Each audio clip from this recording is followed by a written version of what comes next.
berjamaah dan insya Allah sama-sama akan kalian.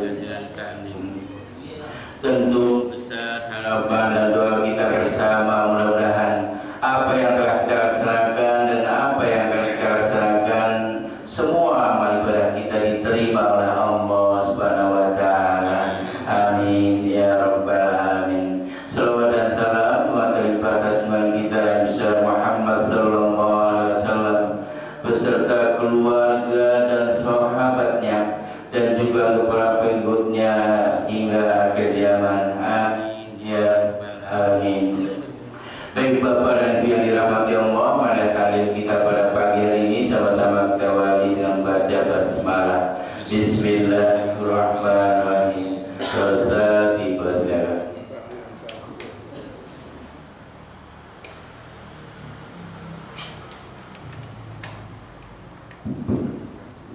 Assalamualaikum warahmatullahi wabarakatuh. Alhamdulillahilladzi ja'alana min ibadihil mu'minin.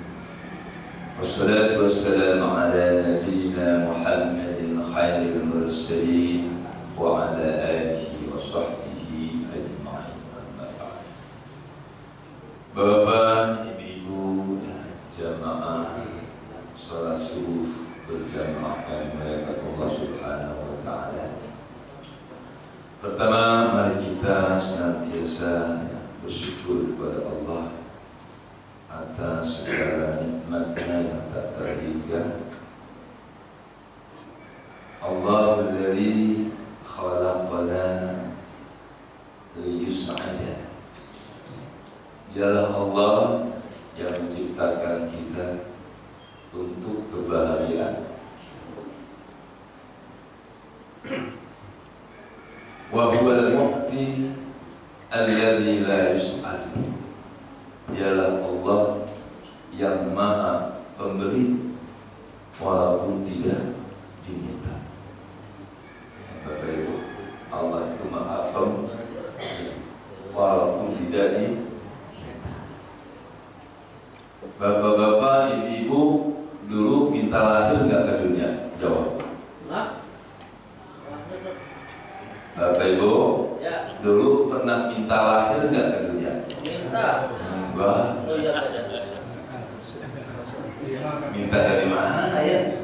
Kita aja belum ada. Belum ada. Allah itu memberi walaupun tidak diminta. Kalau manusia diminta aja belum tentu memberi, apalagi tidak. Makanya kata Nabi, takhallaqu bi akhlaqillah. Wahai manusia, berakhlaklah kalian seperti akhlak Allah. Allah itu memberi walaupun tidak di. Nah, mari kita praktekkan. Kita biasa memberi walaupun tidak. Kebanyakan kita ya memberi setelah diminta. Para suami kalau ingin mencontoh akhlak Allah, berilah istri haknya sebelum diminta. Itu mau ustad itu mah. Semuanya jangan ustad ada kan? Kita sama-sama hamba Allah kan? Ustad itu bedanya hanya dikasih titipan ilmu untuk menyampaikan. Semua orang Islam wajib berakhlak mengikuti akhlak Allah. Berilah istri bapak-bapak sebelum diminta. Helmi itu. Ini insya Allah. Nah, buat mulai besoknya, ntar pagi deh. Habis pulang dari sini, kasih istri sebelum dia minta.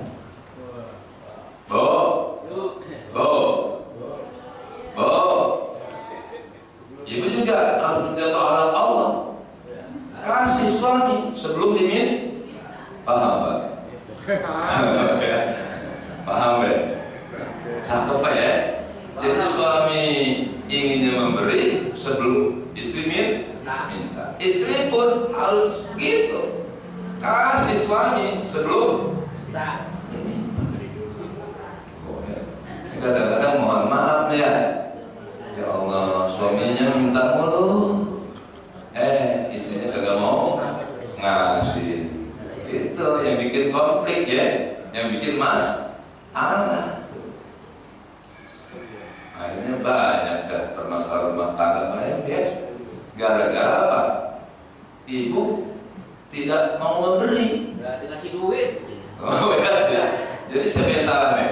Ayo, ketika suami tidak memberi, maka istri tidak memberi. Tapi kalau suami memberi tanpa diminta, nanti pun istri akan memberi tanpa diminta. Karena yang sangat menyakitkan Bapak Ibu ya, kita minta kagak diberi, itu yang menyakitkan. Makanya jangan suka minta, Bo, jangan suka minta duit sama suami, diam aja. Dikasih ambil, enggak dikasih diam. Wahai bapak-bapak, jangan suka minta, karena kalau minta nggak dikasih penyakit.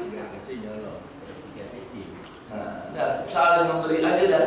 Ya, kalau suaminya memberi walaupun nggak diminta, entah istrinya akan memberi tanpa diminta. Subhanallah. Itu akhlak itu ya. Akhlak itu begitu. Nah itu dari al-mu'ti ya. Allah memberi alladzi la yus'al. Allah itu ciptakan kita manusia walaupun kita tidak pernah minta untuk diciptakan. Ya Pak. Betapa baiknya Allah kepada manusia. Enggak minta dikasih. Apalagi gitu. Allah itu senang kalau hamba sering minta rezeki, minta hidayah, minta petunjuk, minta apa itu? Minta surga, minta jauhkan dari neraka, minta kedamaian, minta kesehatan, minta kesembuhan, minta.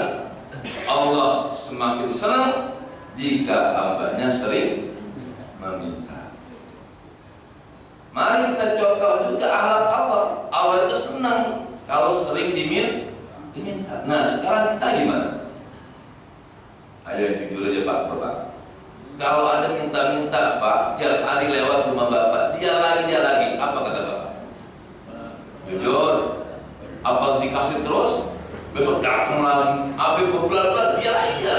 Udah maaf dulu dah. Tuh pasti kita Pak. Aduh Pak maaf ya. Bapak lagi Bapak. Nah, kalau manusia nggak cepet bosannya. Kalau diminta. Tapi kalau Allah tidak pernah bosan memberikan permintaan hamba, baik di siang hari maupun di malam hari. Karena Allah la ta'khudhuhu sinatun wa la naum.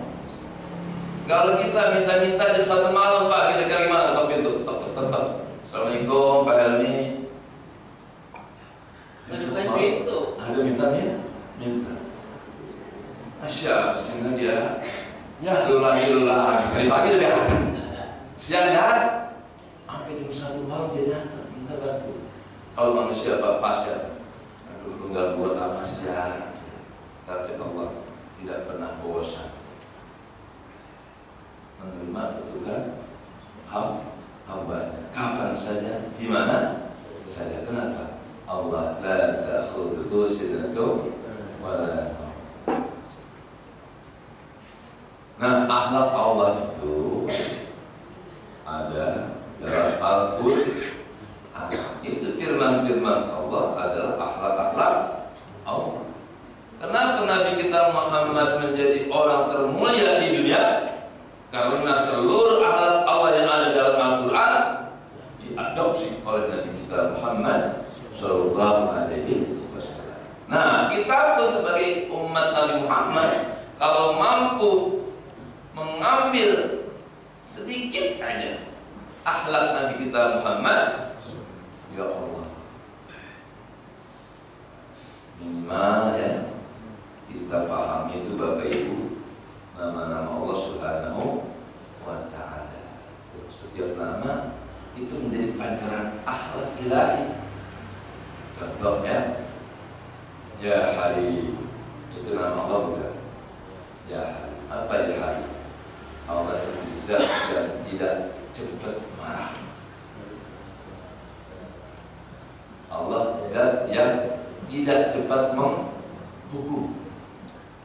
Makanya mohon maaf ya, kita kadang-kadang dilihat di dunia, ya Allah itu orang kafir seperti Israel ya, udah membanting Muslim balas, kenapa nggak langsung Tetap halu sama Allah. ya, kenapa Allah langsung hancurkan aja ya dia? Itu sifat halimnya Allah.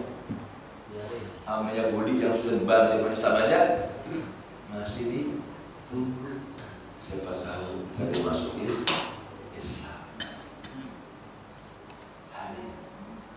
Dan sifat halim ini helmi, dari situ ya, helmi, halim. Tuh, makanya Pak Helmi apa namanya? Dikatakan al-halim. Pak Helmi lemah lembut, jarang marah. Mana bininya ada begininya? Bu Helmi, pernah Bapak marahin Ibu? Pernah. Jadi teman yang jawab.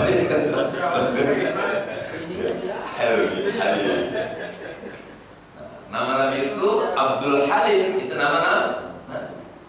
Jadi setiap nama Allah dari Allah, Ar-Rahman, Ar-Rahim sampai As-Sabur itu ketika ditambah Abdul itu jadi nama Nabi. Allah kasih Abdul Abdullah itu nama Nabi. Ar-Rahman tambah Abdul Rahman itu nama Nabi. Makanya ayo kita contoh namain anak, udah ambil salah satu asmaul husna, tambahkan Abdul Latif, Abdul Samad, Abdul Tawwab. Udah gak usah capek-capek nyari di Google nama-nama buat anak kita. Ya, udah aja Abdul Jabbar, Abdul Fatah. Punya anak 10, Abdullah, Abdul Rahman, Abdul Rahim, Abdul Tawwab, Abdul Mu'min, Abdul Muhaimin, Abdul Jabbar. Wah, gak usah pusing-pusing Pak. Kalau orang nyari buat anak, gue pengen yang keren kan? Ketemu si Rojim namanya. Ada Pak teman namanya si Rojim. Itu ibunya suka ngaji kalau hari Selasa di rumah guru saya. Setiap baca Quran kan baca A'udzu billahi minasyaitonir rajim. Wah, Rojim cakep ya. Namanya si Rojim. Waktu itu bocah sakitan mulu. Pas ditanya berobat, namanya siapa nih bu? Ibu Rojim Ustaz. Pantes. Apa Rojim artinya? Terlaknat, terkutuk, pantes sakit-sakit. Karena namanya nikah. Ini Pak ya. Jadi kalau kita baca Quran itu setiap ayat jadi akhlak buat kita. Jangankan satu ayat satu kalimat. Nama-nama Allah satu kalimat. Sudahkah kita baca Asmaul Husna? Sudahkah kita hafalkan maknanya, kita dalami? Sudahkah kita contoh akhlak Allah yang ada dalam Asmaul Husna? Ya Sabur, Ya Sabur, Maha Penyabar. Ya Syakur, Maha bersyukur. Sebenarnya kita sudah diajari akhlak Islam itu ada dalam Asmaul Husna. Dan Nabi adopsi semuanya itu Asmaul Husna ke dalam jiwanya. Dan Nabi praktekkan dalam kehidupan sehari. Kalau hanya dibaca, diapain aja, nggak dipraktekin, ya sama baik. sama aja. Ini obat apa? Obat kolesterol. Bapak tahu obat kolesterol itu nanas, sama lobak, sama pemilihan. Udah nyoba belum? Wow, macam-macam resep dikumpulin di rumahnya. Ini obat kolesterol, ini obat jantung. Obatnya pun ada, tapi nggak diminum. Percuma.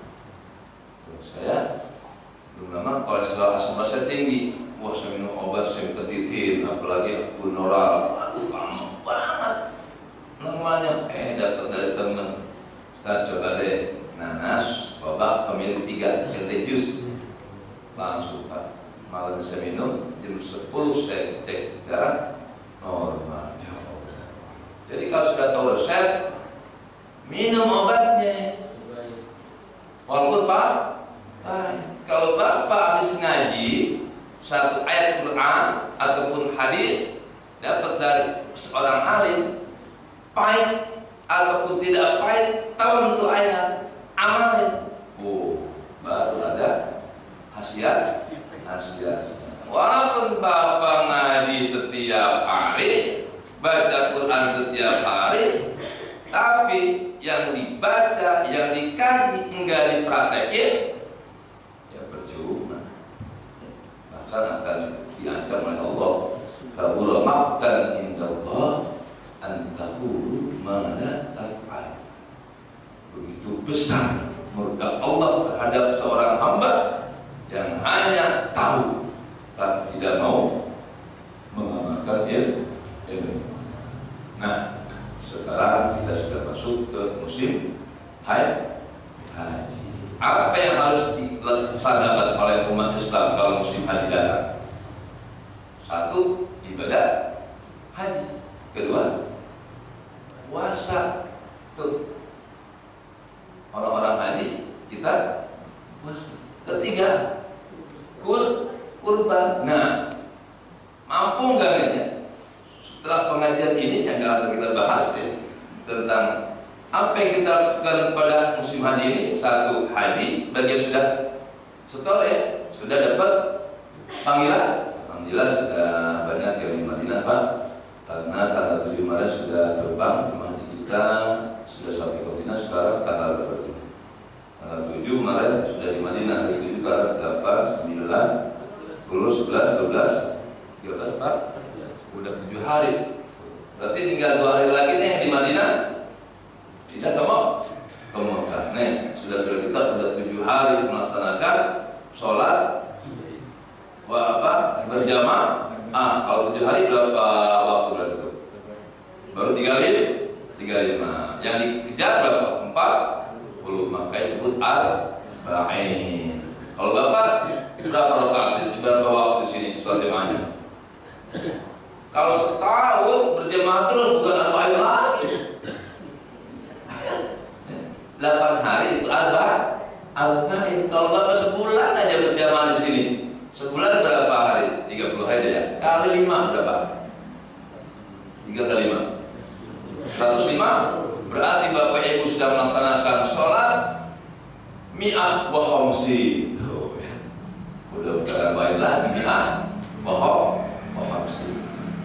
Nah ya, kita ya kemarin kita selesai puasa, kemudian zakat, baik zakat mal, zakat fitrah, dan zakat infak sedekah ya, dan sudah berlalu. Kemudian kita salat Idul Fitri, kemudian saling kunjung silaturahim.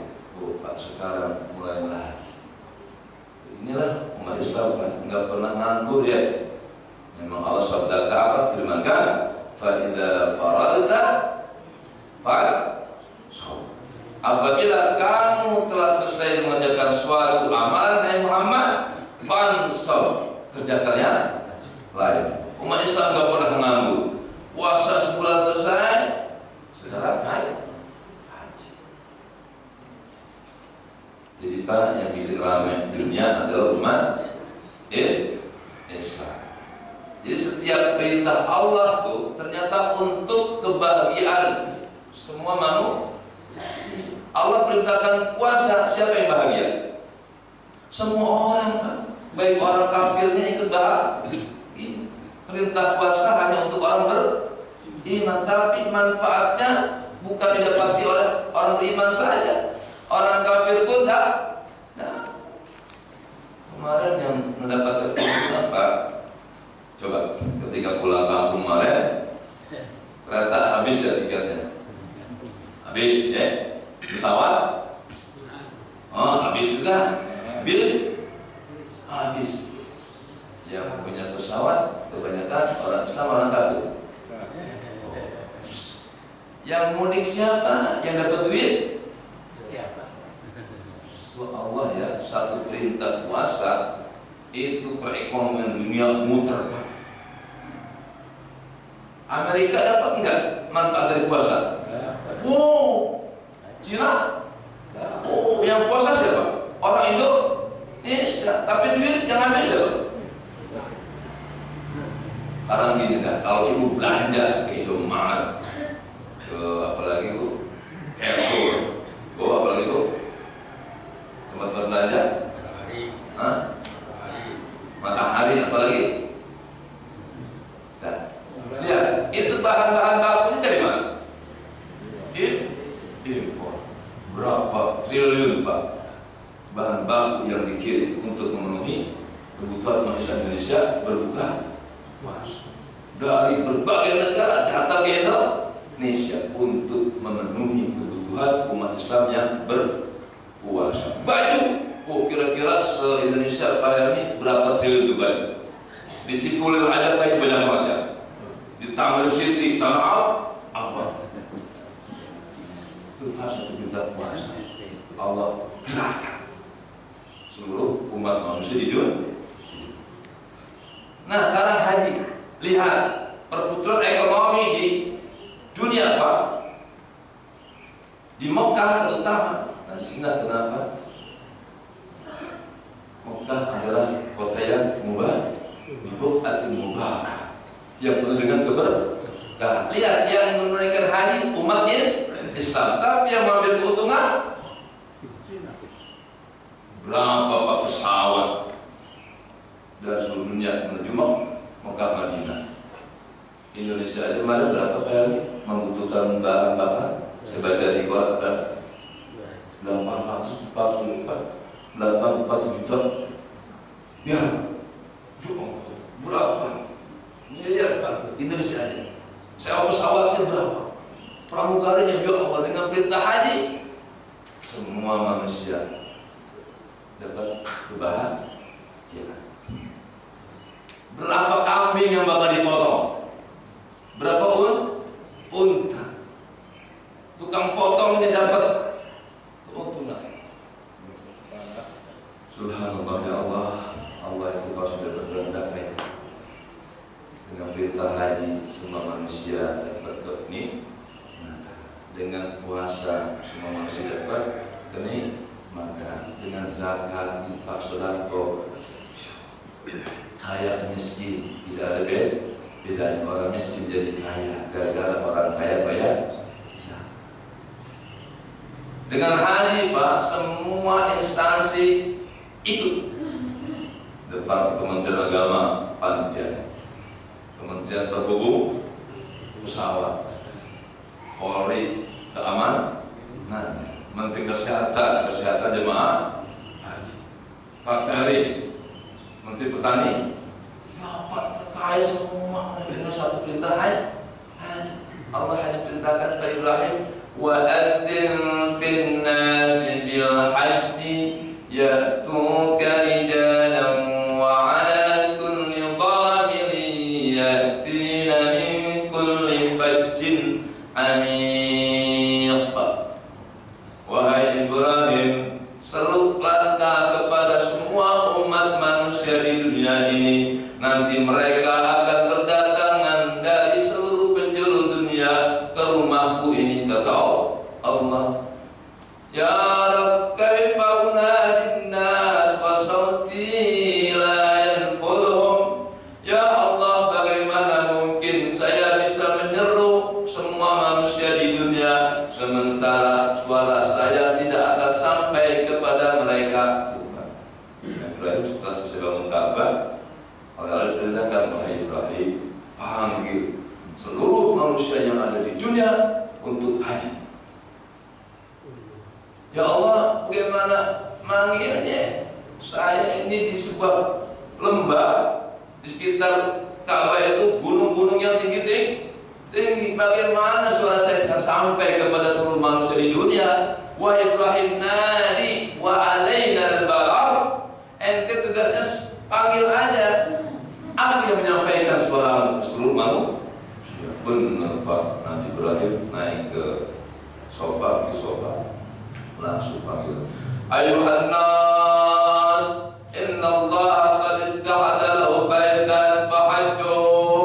Wahai seluruh manusia di dunia, Allah telah membuat rumah di Mekah ini, maka kunjungilah rumah Allah ini.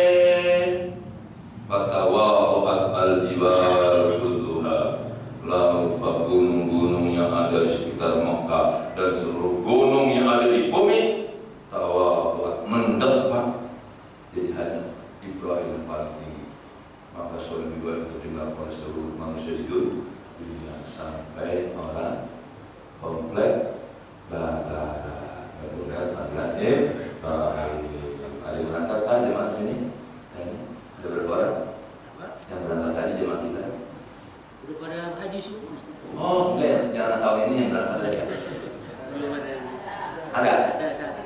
Mau berapa ke? 1, 2, yang penting berangkat. Kalau 1 aja jemaah masjid ini berangkat haji, itu seluruh jemaahnya mendapatkan ampunan dari Allah Subhanahu.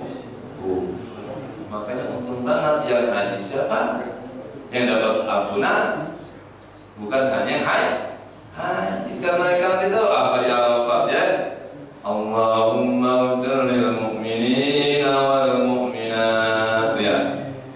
Hati dari Arafat pasti kan dia pakai khutbah Jumat pasti ada permohonan ampun. Saya pernah khutbah 4 kali pada Arafat untuk keluarga saya. Saya doain tuh. Allahumma ighfir lil mu'minina wal mu'minat wal muslimina wal muslimat al ahya'i minhum wal amwat. Amin. Ya Allah, ampunilah dosa-dosa aku dan dosa-dosa kedua orang tuaku dan dosa-dosa muslim laki-laki dan muslim perempuan, baik yang masih hidup maupun yang sudah meninggal. Yang sudah meninggal dunia aja Pak dapat ampunan. Ya Allah Pak, makanya untung banget deh jemaah haji Indonesia paling banyak. Nah ya, saya ingin menyampaikan kenapa Pak rahasia jemaah Indonesia terbanyak di dunia. Jemaah haji apa rahasianya? Yang tidak ada pada negara-negara Muslim sekalipun di dunia. Kenapa jemaah haji Indonesia terbanyak di dunia? Kenapa? 1, Muslimnya paling banyak, gitu kan? Karena jatah haji di dunia itu Pak 1/1000. Jadi dari 1000 orang itu jatahnya 1 orang. Indonesia berapa juta muslimnya? Anggaplah 200 juta, makanya dapat 200.000 kuotanya. Kalau negara Afghanistan berapa juta penduduknya? Nggak ada ratusan juta kan?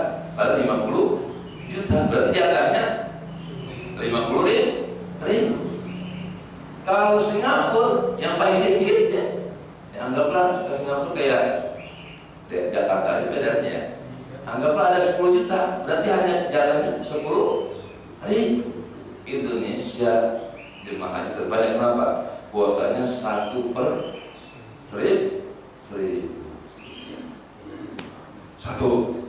Kedua, karena Muslim Indonesia ini beda budaya dengan Muslim luar. Orang Indonesia kalau rumah haji bikin apa? Bagus sampah.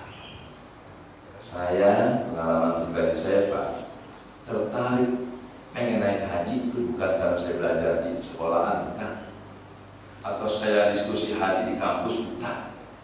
Enggak menarik Pak ilmu tentang haji di kampus ya. Yang menarik itu ketika saya kecil, kakek nenek saya mau berangkat atau mama bibi saya berangkat, ada acara walimatus safar. Yang paling berkesan itu ketika dibacakan talbiyah tuh, dan yang mau berangkat salaman berpelukan. Labbaik Allahumma labbaik, labbaik la syarika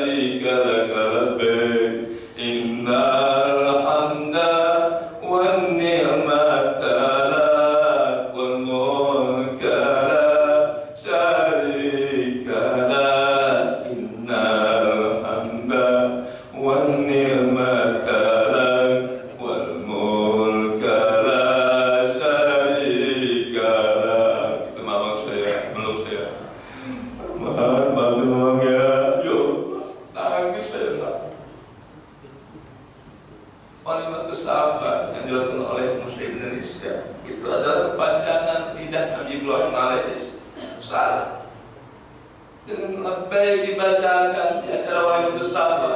Itu tetangga ratusan orang hadir yang asalnya tidak punya kepikiran tentang haji, dia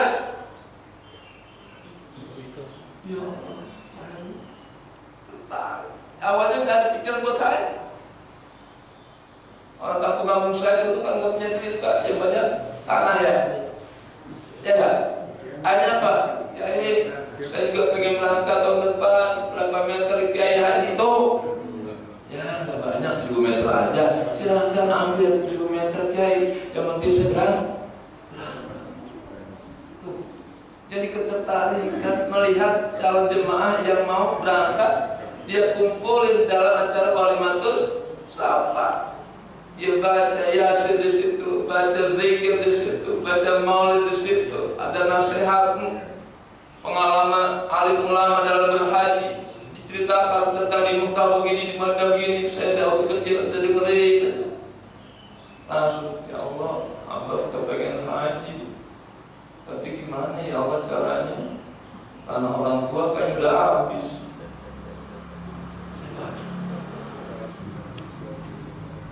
Jadi salah satu sebab jemaah Indonesia terbanyak itu kepengen hajinya, terbanyak sedunia. Nah sekarang aja Pak, Jakarta itu akhirnya 20 tahun cepat apa lama? Bapak usianya 60 tahun, baru tahun ini. Insya Allah kalau tahun ini berdaftar 25 tahun. Kalau nungguin pensiun, ya semakin banyak. Mungkin kalau daftarnya 5 tahun yang akan datang, bisa jadi masa tunggunya 50 tahun. Kalau 20 tahun lagi mau mikir mau daftar, insya Allah artinya 100 tahun. Ya Allah, nunggu 100 tahun kayak apa ya? Suksesnya nunggu 100 tahun. Tapi nggak usah stres, setor aja Pak. Umpama di tengah perjalanan belum berangkat, itu orang yang sudah setor haji sudah dapat pahala menunaikan ibadah haji. Tolong ya Bapak Ibu yang punya duit sudah beli kuota aja. Mau berapa puluh tahun antrinya setor. Jangan punya pikiran seperti ini Bapak. Ustaz, saya mau umroh aja habis haji mah antrinya panjang banget, saya sudah sakitan begini, mana mungkin berapa Ustaz? Itu pemikiran sesat. Saya sangat tidak setuju kalau ada umat Islam bilang, Ustaz saya mah nggak mau haji umroh aja, umroh sama-sama biar apa Ustaz? Itu ngomong begitu hati-hati. Sama aja ngomong gini, Ustaz saya mau tahajud aja 23 rakaat, nggak mau sholat subuh, habis subuh ngantuk banget, sama aja begitu. Lebih baik nggak usah sholat tahajud, yang penting sholat subuh. Kenapa? Sholat subuh wajib, tahajud sunnah, umrah sunnah, haji wajib. Berarti harus Bapak singkirkan tuh pemikiran, Ustaz saya mau umrah aja habis haji antri panjang. Jangan begitu, setor haji sambil nunggu antrian yang panjang. Wah itu yang very good. Saya yakin Pak, setor 5 juta nih tahun ini, nungguin 20 tahun. Kayaknya sambil nunggu 20 tahun dapat tuh mobil lagi buat Kalau yang tadi kan yang pertama, kita sudah mau aja. Akhirnya kan nggak setor haji kan? Umrah sih mungkin berulang balik, tapi tetap belum gugur kewajiban haji rukun Islam yang kelima. Nah ya, Pak, ya, dengan tadi aja Pak, ya, saya tadi langsung ke mata ini. Apalagi sudah pernah melaksanakan haji. Labbaik Allahumma hajjan, labbaik Allahumma labbaik, labbaik la syarika laka labbaik, innal hamda wan ni'mata laka wal mulk la syarika lak. Dari Madinah sampai Mekah talbiyah aja, dipimpin oleh Ustaz ke supir yang kayaknya labbaik Allahumma labbaik, jemaah ikuti. Nah kira-kira lewat 2-3 kilometer itu yang belakang oleh orang. Kan ngorok menular seperti yang batu tengah. Menular lagi bagi pada depan. Tinggal ustaz sama supir. Nah, ustaz yang pintar dia, yang lainnya tidur semua. Ngantuk juga, pir. Afalnya anak ngantuk juga. Tinggal supir sendiri. Supir sendirian. Yang lain pada udah supir nyunyuknya di blok dia pada bangun. Itu ya Allah. Haji itu nikmat banget Pak ya. Saya jadi pengen lagi hajinya walaupun baru 5 kali. Apanya berangkat lagi. Baiklah, saya akan bacakan beberapa ya hikmah yang dapat kita ambil dari perjalanan ibadah haji. Pertama, perlu diketahui fadlul haji, keutamaan berhaji. Kenapa umat Islam pengen haji? Satu, Nabi katakan al-hajju yahdimu ma qabla. Ibadah haji itu akan menghancurkan dosa-dosa sebelum haji. Kalau Bapak berangkat haji umur 60 tahun, berarti dosa dari semenjak balik 15 tahun sampai 60 tahun itu hancur semua. Kenapa? Coba dengan wukuf di Padang Arafah, usia 60 tahun baru berangkat. Wukuf di Arafah itu dosa sejak balik usia 16 tahun sampai usia 60 tahun habis. 35 juta dosa semuanya dihapus. Orang nggak bayar.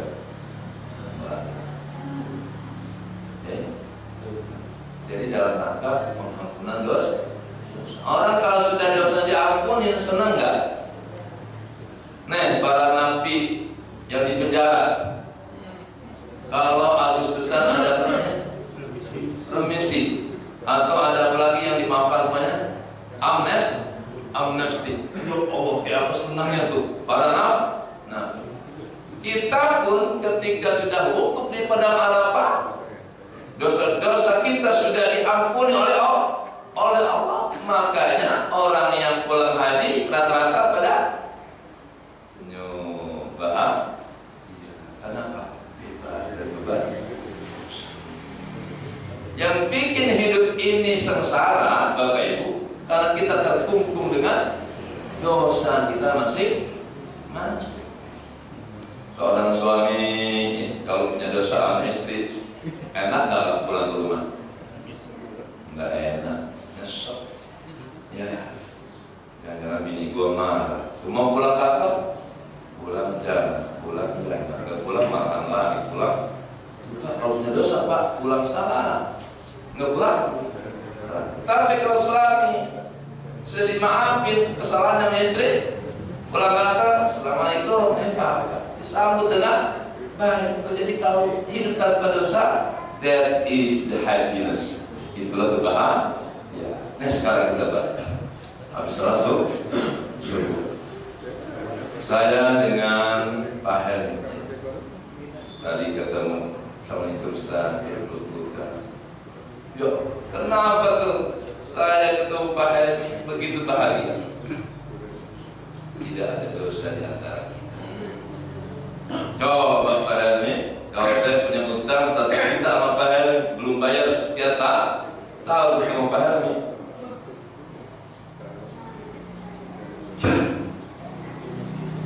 Makanya ayatnya haji dalam rangka penghapusan dosa.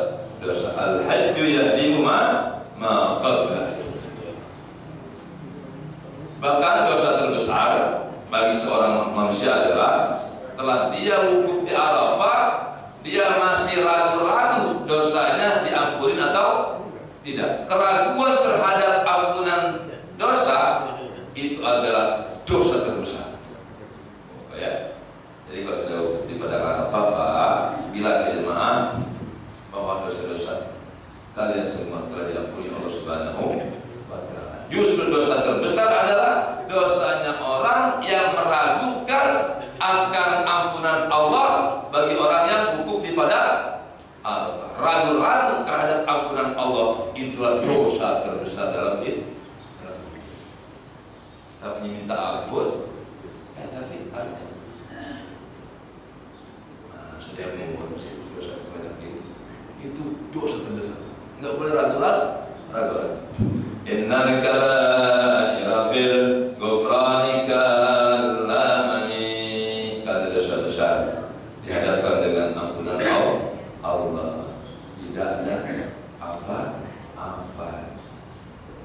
Seandainya seluruh manusia ini berbuat dosanya memenuhi langit dan bumi, dihadapkan dengan ampunan Allah, dosa manusia itu hanya bagikan sebuah pasir. Ampunan Allah dan lautan.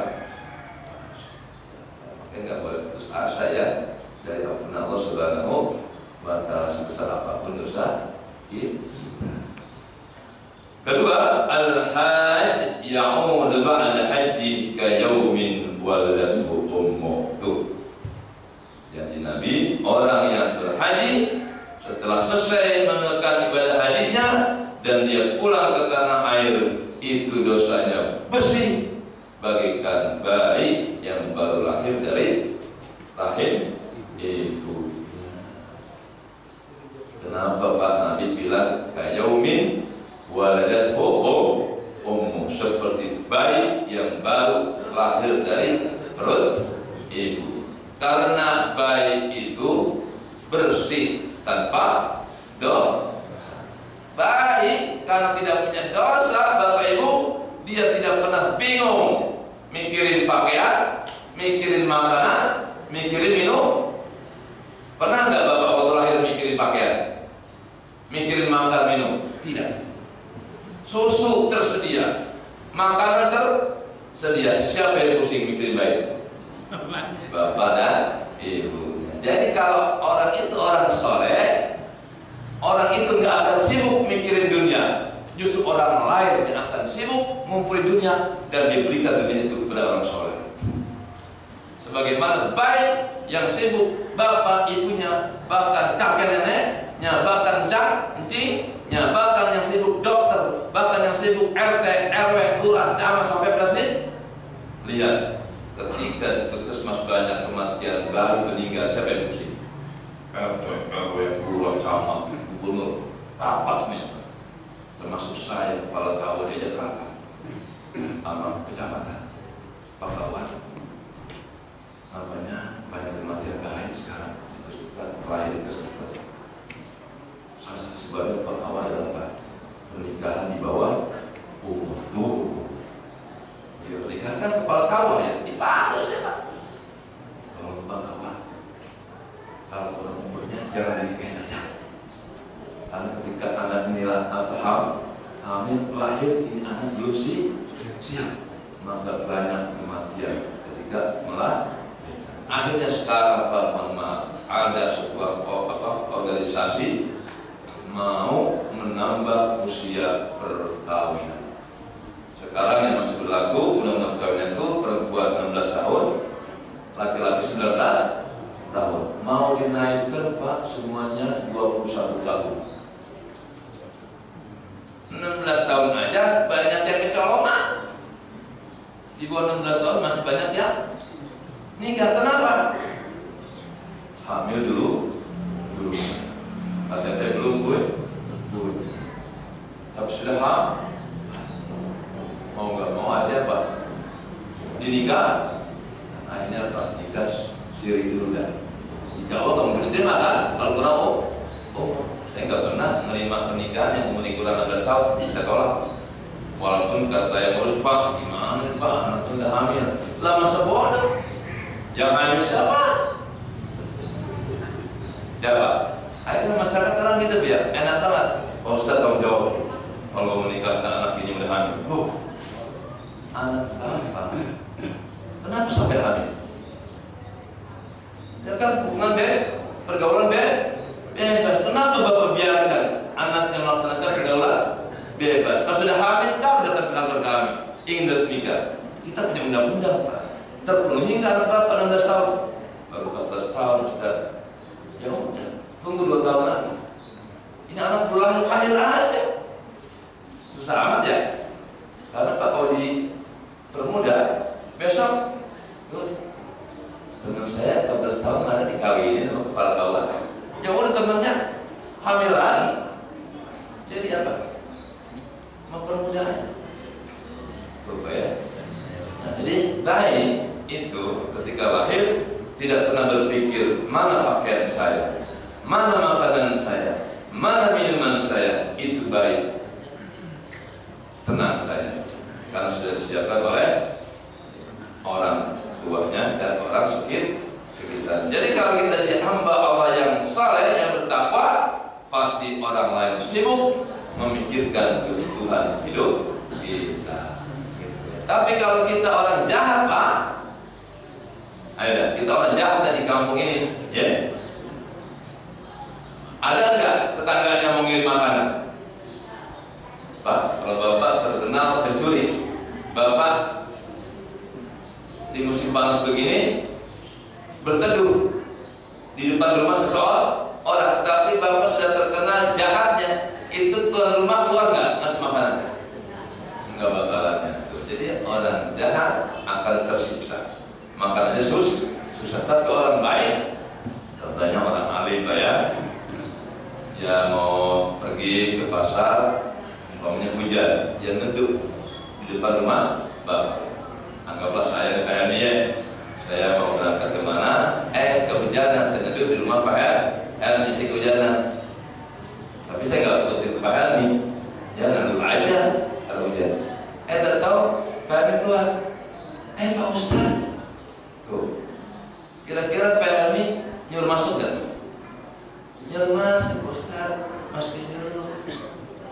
Iya, masuk. Masuk Pak Helmi, Bu, ya Allah, ada Pak Ustaz, Bu, hujanan, disuruh masuk kalian, Bu, bikinin kopi ya, tuh Pak.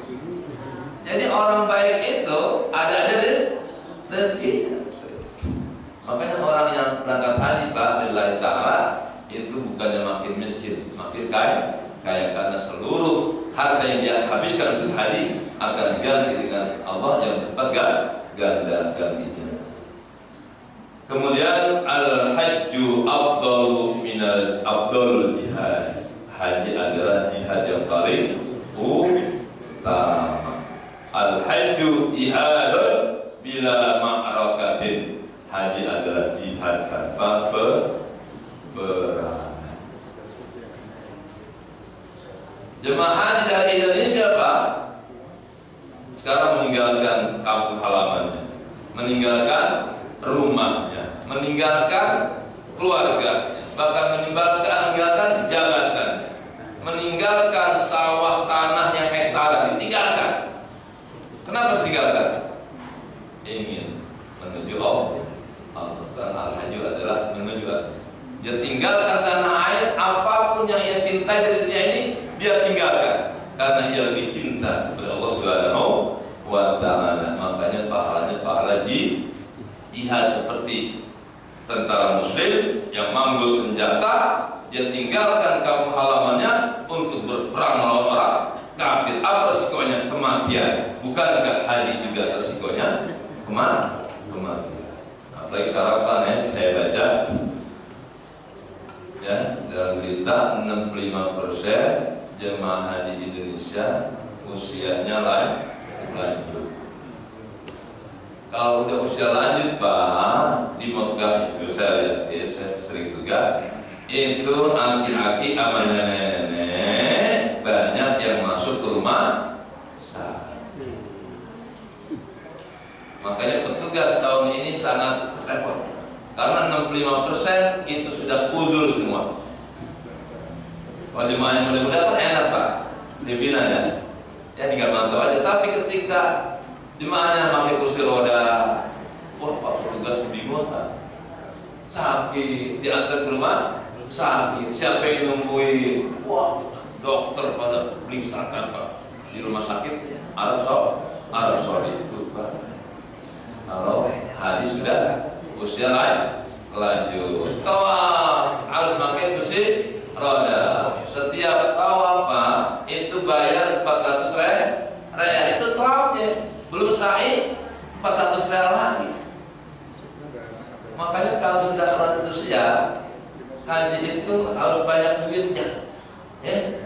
Karena tawaf bayar, sa'i bayar, dia kagak jumrah, dia kagak mabit, bayar dah. Ya. Jadi ya marilah ya mudah-mudahan ya cepat setelah haji karena akan datang suatu saat walaupun uang Anda berlimpah ruah tapi Anda tidak punya kesempatan untuk beribadah haji. Alhamdulillah minta bahkan Nabi sangat marah kepada umat Islam yang tidak berhaji. Ya, man mata wa lam yahujja falyamut yahudiyan aw nasraniyan. Siapa orang Islam yang mati sebelum haji padahal dia mampu, falyamut yahudiyan aw nasraniyan. Silakan mati dalam keadaan Yahudi atau Nasrani. Nah, alhamdulillah min. Jadi orang Islam yang kaya nggak mau haji, silakan pilih matinya Yahudi atau Nasrani. Nah, tentang Idul Kurban. Man lahu sa'atun minal mal wa lam yudahhi. Siapa orang yang punya kekuasaan harta tapi tidak mau berkorban, fala yaqrabanna musallana. Jangan deketin masjid saya. Oh, Pak Nabi ya. Oleh kami bikin banner nih di depan masjid. Siapa jemaah masjid? Apa? Istiqomah yang tidak mau berkorban padahal duitnya banyak, jangan sholat di sini. Nah, kan Nabi bilang itu, manlah usahanya. Nah, kata Nabi ya, siapa yang punya duit luar banyak, tapi kagak berkorban, jangan deketin tempat sholat saya, masjid saya. Berarti kan Nabi benci banget ya. Ada orang kita pasang tuh di depan sana, dekat kedatangan. Setiap jemaah yang kaya raya tapi nggak mau berkorban tahun ini, jangan sholat di sini. Nanti ya pindah masjid bodoh amat. Saya kata setiap drama itu Pak, ayo Pak, orang kaya ini harus diancam. Karena manusia Pak, rata-rata apa? Sifat kulitnya muncul. Kalau orang kaya banyak duitnya, ya berkorban 3 juta seekor kambing, duitnya di bak masih miliaran. Kira-kira Pak korban 1 ekor kambing kecil nggak Pak? Duit 1000 juta di bak, digesek 3 juta buat beli kambing, kira-kira miskin nggak Pak? Enggak kan? Nah, bahkan ada sebuah cerita Pak di sebuah film, ada seorang ibu-ibu, dia pegawainya kuli nyuci Pak Bu. Nah, dia tinggal sama ibunya sudah sakit-sakitan dan beberapa anaknya, suaminya sudah meninggal. Nah, ibunya itu senantiasa ngomong gini kepada anaknya yang perlu nyuci. Nah, kalau bisa sebelum ibu meninggal, korbannya buat ibu tuh minta dikorbankan. Nah, anaknya mikir, ya Allah, ini ibu pengen korban dan bersaksi. Akhirnya itu Pak, anaknya hanya perlu nyuci, dia nabung Pak selama 5 tahun. Akhirnya dapat 1,5, ketika itu kambing hanya 1,5 harganya. Nah, dia pergi ke tukang kambing, Bang, saya mau beli kambing buat korban, ini berapa yang harganya Bang? Yang paling murah 1,7. Rupanya 1,5 modalnya, 200 untungnya 1,7 Bu. Ya Pak, saya punya 1,5. Nggak jadi mengorbankan itu saya. Ada tukang kambing itu melihat ibu, udah Bu ya, saya jual dan modalnya ke Bapak. Ayo diantar tuh kambingnya Pak ke rumahnya. Sampai di rumah ibunya lagi ya terbedak di kasur, sakit-sakitan. Anaknya sampai, Assalamualaikum Bu, alhamdulillah nih kambing korban ibu sudah datang. Alhamdulillah, nah ibu senang sekali bisa korban buat ibu.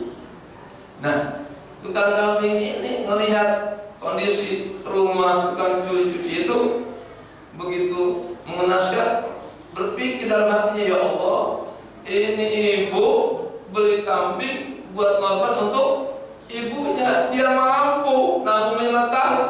Saya jual kambing setiap tahun belum pernah korban. Padahal ratusan kambing terjual, korban kagak, hanya jualin hewan. Korban akhirnya Pak langsung, wah dia ambil kambing yang paling besar, dikorbankan. Tuh Pak, kalau niatnya mantap Pak, akan bisa korban. Itu orang yang boleh nyuci, yang nabungnya 5 tahun buat korban. Ada enggak kira-kira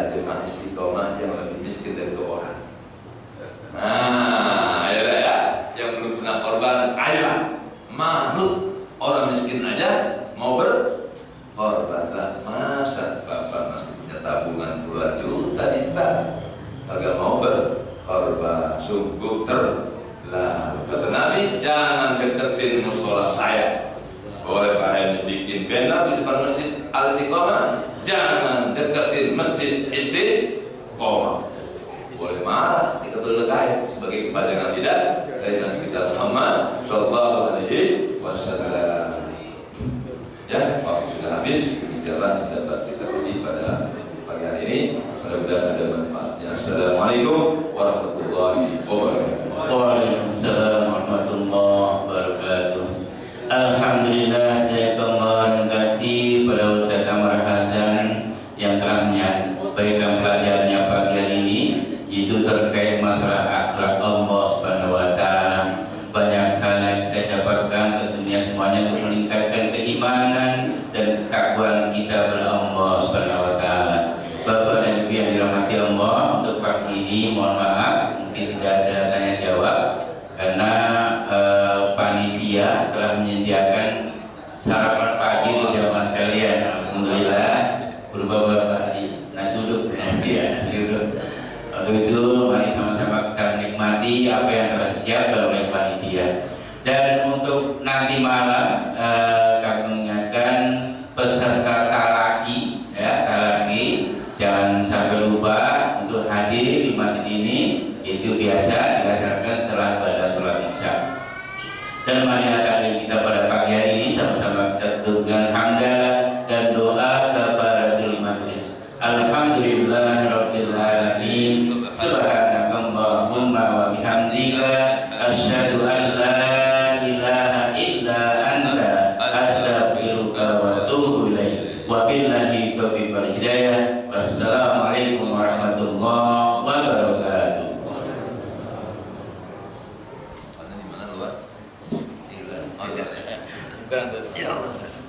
Insyaallah.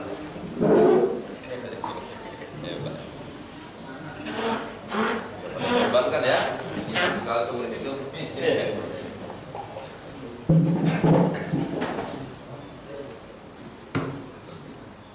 Allah.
Iya. Saya besar di sini. Oh, saya tadi. Saya